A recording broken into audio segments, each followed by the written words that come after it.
Imagine you and I were walking down a strange road. Hello, metaphors of movement lovers. The strange road process within the metaphors of movement framework is an interesting one. And having hosted practice groups now, I think for about 2.5 years. So I think I must have done over 150 practices. The strange road process normally has a few challenges that people face. And what I wanted to do in this video is I wanted to explain the three main reasons why practitioners, people learning, people working with clients fail or struggle with this process, the main pitfalls, and how you can look to resolve them. So the three main pitfalls I see. Firstly, it's bad elicitation of the coping strategy. So I'm going to go into that. I'm going to talk about the actual wording for the strange road process and actually break down why it's worded that way, or at least why I think it's worded that way, and why this wording is so important. And thirdly, when you've actually done the whole process, you've gone through it, the client actually defends their situation. I'm going to talk about some of the reasons to that and some of the ways you as a practitioner can grow yourself and evolve these practices. So without further ado, let's jump in. My first question is, well, when do you elicit the coping strategy? Now, within the metaphors of movement framework, there's a few different things you can do. Now, there is flexibility to the order, but I'm going to explain my preferences and the reason behind it. So we know that we do metaphor elicitation, we draw out the whole metaphor. Some people will then idiomize the metaphor. Then some people will elicit the real world coping strategy, and then they will apply that to the metaphor. Now, for me personally, I like to elicit the whole metaphor, draw it all out, and then elicit the coping strategy. And I'm going to highlight why specifically I do that. But how do you know the coping strategy the client is giving you is actually their coping strategy? It's actually what they do in real life. So here are a few things you can start to listen to see, well, does this actually make sense? The first thing people normally do when we're eliciting the metaphor, we've drawn it all out, and they start to think, okay, how do you deal with this in real life? The first thing people do is they tell you positive solutions. They tell you what they're actually trying to do that's very, very positive. Ultimately, they're telling you how they would fix the problem. Now, if that's what they would do, and logically to you, like, well, that would fix the problem. Well, maybe they're just making up what they do, or they're just painting it in a brighter light. They're positively reframing how they actually cope. Because who wants to admit that they're not doing great things, that they are stuck, these kind of problems? So the first thing is the solution overly positive? So that's the first thing I listen to. The second thing I listen for is, are they looking at the metaphor and they're giving you a solution based on the metaphor? Well, let's just imagine somebody's on a path. Well, I just take steps forward on the path. I say, no, that's what you would do in the metaphor. That's not what you do in real life. And I even pace that. I mean, when you're dealing with this challenge, you don't say, I'm going to walk along a path. So I actively map those across. Now, oh, yeah, that's true. So they'll either give you a positive reframe as to what they're looking to do. They'll give you a metaphorical solution. The third thing that I find people do is they're not sure how to ask the question. Now, this would be a boundary violation. And if we think boundary violation is they're not doing what we asked, they're not answering our question. So they don't necessarily know what the answer is. So what I do is I throw out a few different coping strategies. Well, I mean, I don't know, but some people might procrastinate. Some people might hyper-focus. Some people might decide not to talk to people. Some people might just go hide and procrastinate in video games. In real life, what do you do in real life? Okay, so this is what we've got to think about. We really want to find out their real life coping strategies, and these are a few ways to make sure you get the right thing. So now let's talk about actually taking someone down the strange road. And I'm going to go through the strange road process, and I'm going to break down why these things are so important. The first step, imagine you and I are walking down a strange road. Now, some people don't like taking steps. They don't like admit they're taking steps. They feel like they have no agency.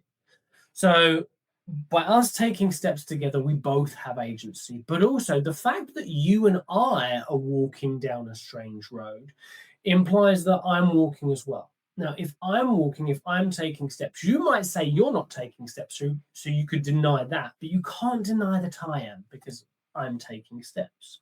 So by saying you and I are walking down a strange road, one, we're in it together, so you're not doing this alone, but also it's very difficult to deny because you can't deny what I'm doing, so you can go along. So you and I are walking down a strange road. Now, I decided, well, I didn't decide. At some point when I was doing a process with somebody, I didn't say strange. Imagine you and I are walking down a road and we see this person and I describe their metaphor. And they're like, well, that doesn't make sense. Well, what do you mean? Well, that would never happen. This is why strange is actually a really important part of that sentence. Because strange implies it's not going to be normal. It's not going to be something that we would expect in day-to-day life. It's not necessarily something we would actually see in real life. So by saying strange, really key importance, which I learned the hard way. So imagine you and I are walking down a strange road and we see this person. So our aim with the strange road process, unlike some of the other active interventions we're doing within the metaphors of movement work, we're looking to dissociate the person from their metaphor. Our intention from dissociation is when we're normally emotionally connected to certain things, certain problems, certain states, we almost lose our subjectiveness. We're in it emotionally, and it can be really quite challenging. So, by actually dissociating, you and I are walking down a strange road and we see this person, that allows us to be more subjective, more objective, sorry, not subjective, more objective regarding our thoughts and our perceptions as we're seeing it as an outsider. And we see this person. And I would normally say, so we see a woman, we see a man. So it's not that person. We see this woman, we see this man. We describe the whole environment. Okay. Our intention is to describe it, but we're doing it at distance.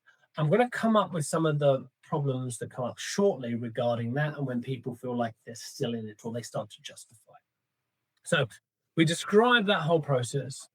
Don't worry, we know how to deal with this. We've seen this before. Now, let's just imagine you're talking to an expert in metaphors of movement. Let's imagine you're talking to an expert and they say, don't worry, we know how to deal with this. We've seen this before. What does that do to you? It calms you down. It makes you think that somebody has the solution. But it also builds attention. It builds attention for the solution to be resolved. Oh, you can fix my problem. That's great. So it builds this almost like juxtaposition within the client, which is really quite fascinating. And then we say, don't worry, we know how to solve this. We know how to fix this. And then you feed their coping strategy back to them. Now, most people, they go for a few different responses. Some people just laugh instantly. Some people go through this internal challenge of sort of justifying or not, and they get a little bit confused. And then they're like, well, I mean, and there's almost like this torn conflict. Because one of the actual biggest challenges I see with newer practitioners is like, don't worry, we know how to deal with this. Well, what do you think we should do? We ask the client. Now, if the client knew how to fix this problem, they would already have done it. They would already be starting to do those things. So we don't want to facilitate. A lot of time in coaching and therapy, there's this whole facilitative aspect. We've got the information. We know how they're coping. So we just tell them this is how they're doing it. What I love so much about this process is it's getting the person to realize that the way they're trying to fix their problem isn't working. And for me, that's one of the key fundamentals of change. It's admitting that this is not working and we need to start a different way of doing it. It gets the person out of defending, out of that justification. They're like, I need to do something different. So it really creates ultimately a new possibility for that person and individual. So this is why we need to say their direct coping strategy word for word back to them. But coming back to my previous section, you need to have the correct coping strategy for it to land. Now, a lot of the time I see in trainings or in practices when they will start justifying that it is a good idea, that it does work. If somebody is justifying why it works, here's a few questions I consider for myself. Well, firstly, is this person dissociated? Is this person actually looking objectively at that situation? That's the first question I ask myself. And most of the time it's not. I want to give you an example. So this was a metaphor I did the other day. This person's coping strategy was like, work on their pain points, work on their pain points. So let's just imagine you and I walking down a strange road and we see this person standing there, describe the metaphor. Don't worry, just look at your pain points. They're like, yeah, that's a good idea. Well, I mean, for this person. And if you're online, what I recommend is actively move the paper further away. Well, no, this person and I all actively turn away. So I'm further dissociating, I'm further leaning towards you and I. This person over here, we see this person, all of that around. Don't worry, just work on your pain point. You'll be great, you'll be fine. So we're actively looking both visually to create more distance between the person. Now, the other question I ask myself is, actually imagine this. If you were a person, I mean, I assume everyone here is a person and nobody's an alien. If you were to look at this as a real live human being and you saw there were steps, there was a path, there was a fence, there was a thing, and there was like a dark black hole. If you, as a very subjective person, looked at that and just said, work on your pain points is going to fix this, make it better. If you as the practitioner don't get sucked into the client's story and think, actually, would that be a good solution for this? Probably not. If for you it makes no sense that this coping strategy fixes this, that's when you know you've got something that you need to get the client to see, or you need to at least facilitate. You need to get the client to see is a bit strong. You have a structure that you can facilitate deeper insight for that client. Okay. So these are the main breakdowns with the strange road process. Firstly, do you get the right coping strategy?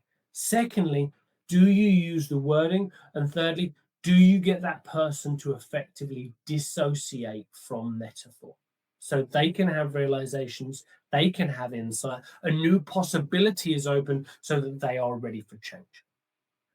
So if you found this video useful, do like, do subscribe. For those of you who want to practice more metaphors of movement, I'll post my practice groups below. And for those of you who want to get better at metaphors of movement quicker, I also offer a mentoring program, so I'm more than happy to talk to you about that if you would be interested. As always, keep on taking steps and I'll catch you at the next one.